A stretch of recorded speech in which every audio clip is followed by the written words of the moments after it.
Avem tem uma reunião virtual com o Ministro de Relações Exteriores de Trinidad e Tobago, Sr. Emery Brown. Ele pediu a reunião aqui para nós papi de tema de Venezuela. Trinidad e Tobago também está cerca da costa de Venezuela, mas com Aruba, e não também experienciar hopi de problema que nós também mira aqui não, de bem é problema interno que tem no país Venezuela. Nós intercambiar de experiência, mas conta aqui que o Aruba está riba o terreno aqui, mas conta também com a fronteira na Tasserai, na que será por um tempo ainda, também que nós estamos na mesa com a autoridade venezuelana para chegar na colaboração para a abertura da fronteira.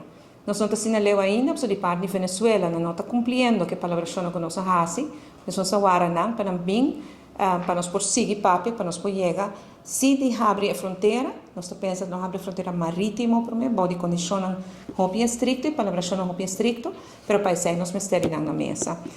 Também nós papi de diferentes situações que vão criar um influxo grande de pessoas de outro país. Nós intercambiamos também de experiência na riba e terreno de educação, terreno de labor, terreno de cuidado de saúde. E minha visa que está uma reunião hobby interessante, uma reunião introdutória. Nós lo seguimos em contato riba diferente outro tema, para o tema aqui também no futuro. Então, uma reunião hobby bom para ser conhecido com o ministro, ser conhecido com a visão que o país tem riba terreno aqui.